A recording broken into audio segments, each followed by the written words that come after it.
कि ओढ़नी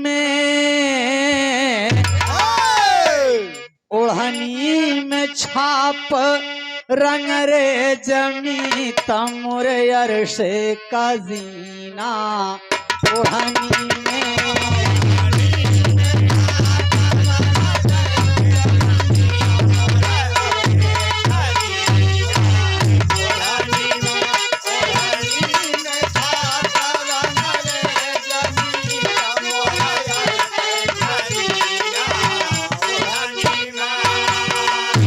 ओढ़नी में छाप रंग रे जमीत मोरे अरश कजीना ओढ़नी में रहे मोरे सल्ले अला का जवान जीना ओढ़नी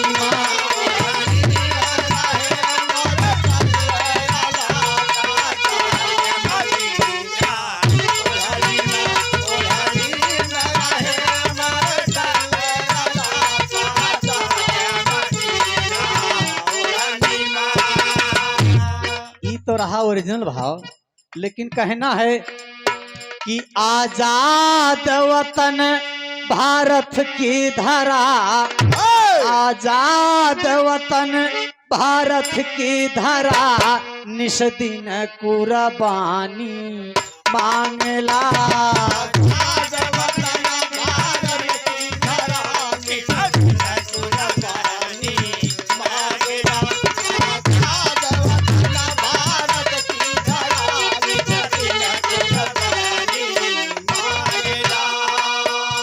आजाद वतन भारत की धरा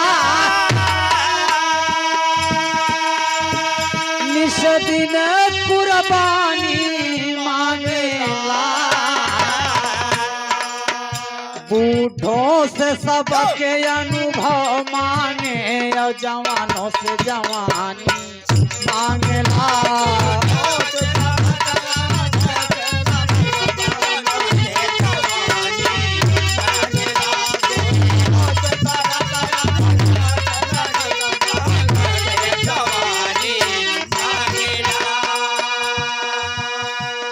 हमारे छोटे छोटे बच्चों से, माताओं से, बहनों से, नौजवान बड़े बुजुर्गों से हमारे इस देश की मिट्टी क्या क्या मांगती है बाबूजी।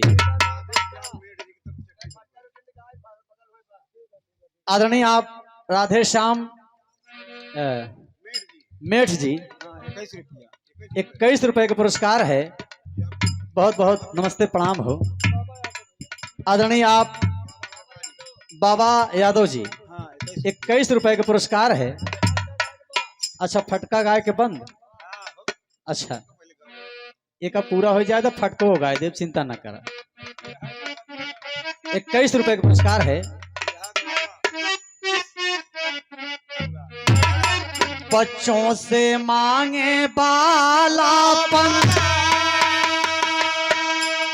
माँ से ममता, बहनों से प्यार, नौ बधुओं से लज्जायो यमन, मदमस्त भरा शोला सिंगार, महिला टोली से बार बार झांसी वाली रानी मांगेला।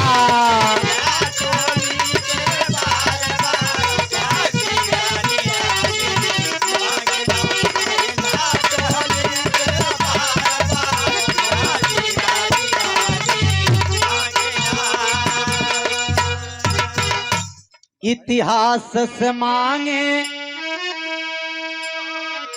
इतिहास से मांगे वीर शिवा,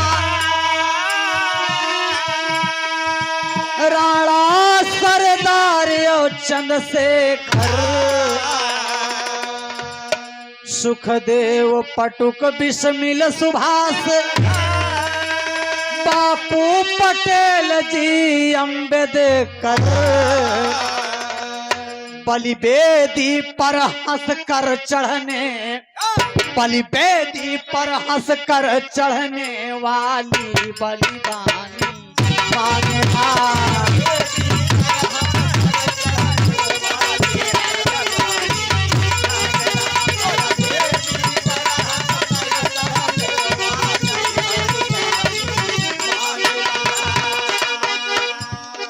ये बाबूजी इतिहास से मांगे वीर शिवा राणा सरदार और चंद्रशेखर सुखदेव पटुक बिस्मिल सुभाष बापू पटेल जी अम्बेडकर। अगले भाव में और क्या कहना है? गुरुओं से ज्ञान ऋषियों से ध्यान,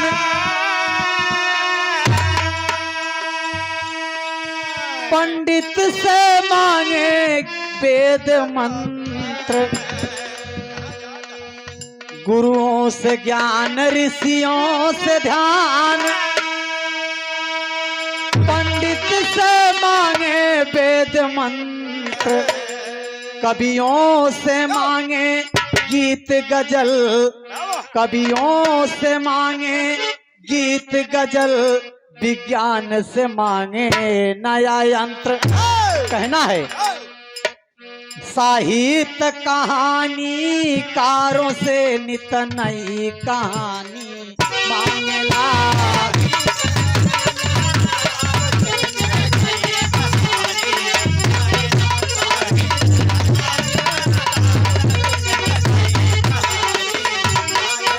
आजाद वतन भारत की धरा निस्दिन कुर्बानी मांगला। आजाद वतन भारत की धरा निस्दिन कुर्बानी मांगला। आजाद वतन भारत की धरा निस्दिन कुर्बानी।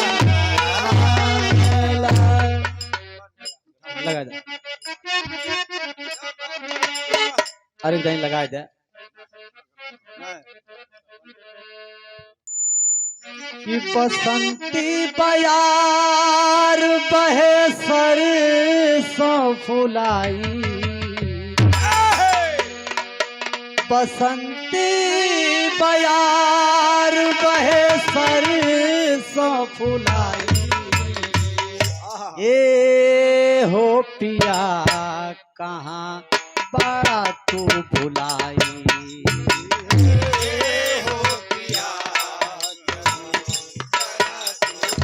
और बढ़ के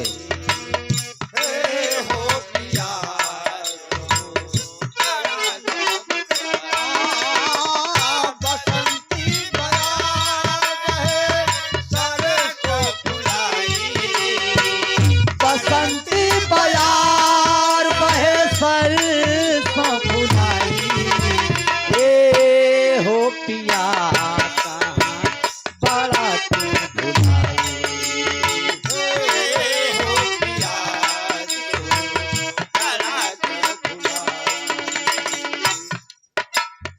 आजा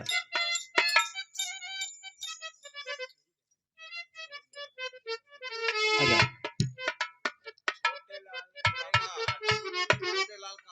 आदरणीय आप परम सम्माननीय परम श्रद्धेय माननीय श्री आप छोटे लाल काका, अच्छा, जिनके सौजन्य से हम लोग को भोजन मिला था। हाँ, 51 रुपया आशीर्वाद स्वरूप 51 रुपए का पुरस्कार है। बहुत बहुत चरणों में कोटि कोटि प्रणाम हो। कौनो एक लाइन बस। हाँ, कौनो लड़का है हाँ, साइकिल चलावत जात बा। वाह वाह वाह। साइकिल चलावत जात बा हाँ, और ओकरे पीछे से एक लड़की आए, बस साइकिलिए में धक्का मार दे। तो लड़कवा कहा था कि अरे पाछा पछाड़ तेरी लइकन के ई त जवानी के जोश देखावेली। पाछा पछाड़ तेरी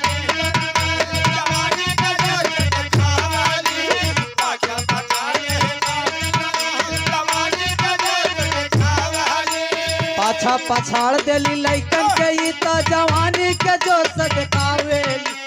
दबेल पंडी लगा के हो संडिल हंडिल छोड़ चलावेली। बबुनिया हाई साइकिले में साइकिल लड़ावेली। बबुनिया हाई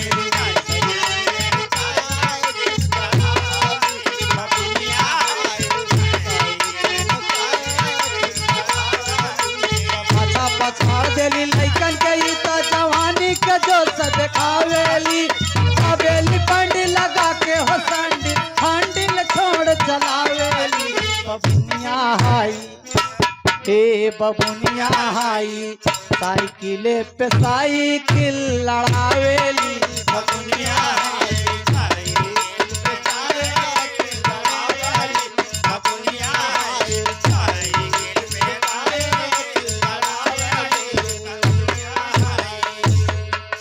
आजा आइए आप सबके सामने एक छोटा सा लोकगीत ध्यान दीजिएगा, फिर उसके बाद यहाँ से कार्यक्रम समापन किया जाएगा, क्योंकि हम लोग को कार्यक्रम दिन दिन कार्यक्रम करना है, कहना है।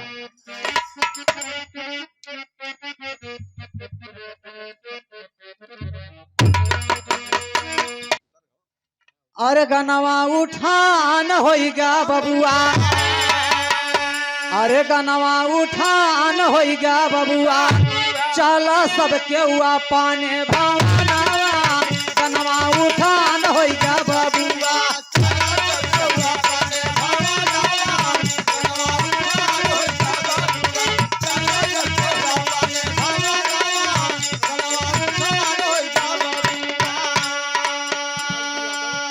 अरे लाल जी यादव का प्यारे लाल, अरे लाल जी यादव प्यारे लाल छोटे लाल भैया हैं बुलवाए, अरे पूरी कमेटी गांव देश टोला मोहल्ला मिलकर प्यार लुटाए हो, गनवा उठान होइगा बबुआ, भल्लू सबके लागई चरनावा, गनवा उठान होइगा बबुआ। सबको हमारा चरण स्वीकार हो, गाने बजाने में जो कुछ त्रुटियां हुई होंगी अपना छोटा बच्चा भाई समझ कर क्षमा कीजिएगा। बहुत बहुत धन्यवाद। जय हिंद, जय भारत।